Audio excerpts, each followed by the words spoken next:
Dans la critique sans limite contre la nouvelle administration américaine, on entend les socialistes, les progressistes nous expliquer toute la journée que le Doge de Donald Trump est un véritable scandale qui consiste à supprimer toutes sortes de financements publics.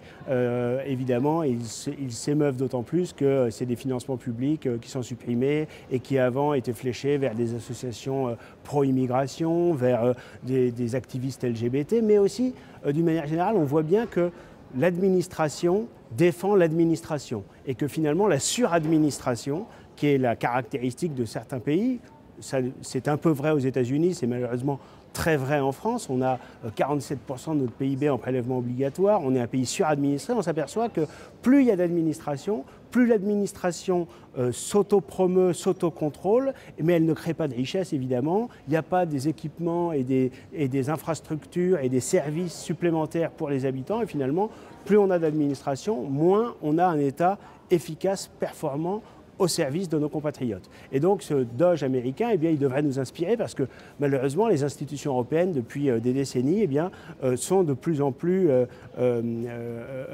dispendieuses de l'argent public. Le budget européen aujourd'hui c'est 160 milliards d'euros. La France fait partie des 9 pays qui sont contributeurs nets au budget de l'Union européenne. On verse 25 ou 26 milliards par an, on n'en récupère que 13 ou 14. Donc on a une ardoise nette de 10 milliards d'euros et on s'aperçoit que cet argent, il n'est pas utilisé pour protéger efficacement les frontières extérieures, il n'est pas utilisé pour, dans la recherche et l'innovation, ou en tout cas pas assez pour faire des géants européens dans les grands domaines d'avenir, industriels, scientifiques. Il est souvent utilisé pour financer tout un tas d'agences, tous plus inutiles les unes que les autres, et parfois même nuisibles, parce qu'on a aussi beaucoup de financements qui bénéficient à des associations, à des organisations, à des ONG, qui non seulement sont parfaitement inutiles pour les Européens, mais nuisent en réalité à nos intérêts et parfois même à nos intérêts les plus vitaux.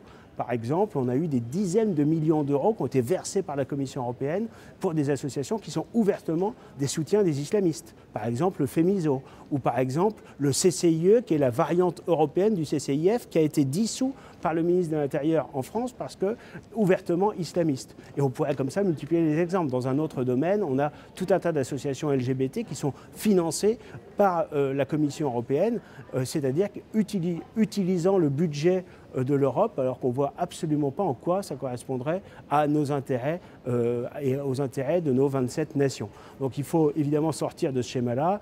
Quand l'argent public est rare, eh bien, il faut évidemment l'utiliser uniquement au service de ce qui crée un consensus, un soutien des populations, parce qu'on oublie quand même trop souvent que cet argent, eh bien, il est pris par la force. On n'a pas le droit de ne pas payer ses impôts. Et on multiplie aujourd'hui les taxes et des impôts, y compris d'ailleurs au niveau européen. Les fameuses ressources propres que l'Union européenne veut mettre en place, taxes plastiques, taxes sur les produits financiers, taxes carbone. En réalité, ça va être une couche supplémentaire dans le millefeuille fiscal, des impôts supplémentaires. Ces impôts, ils sont dans leur principe assez scandaleux, d'autant plus qu'ils abondent directement le budget de l'Europe en échappant donc au contrôle des nations. Mais en plus, cet argent, il est souvent très mal utilisé. Donc avoir un Doge européen, ce serait une excellente chose. Ça permettrait de recentrer l'argent public et les politiques sur l'essentiel, c'est-à-dire nos intérêts européens, protéger notre marché, protéger nos libertés, développer notre économie, au lieu de disperser l'argent dans toutes les directions, de faire du saupoudrage à tout un tas d'associations dans une démarche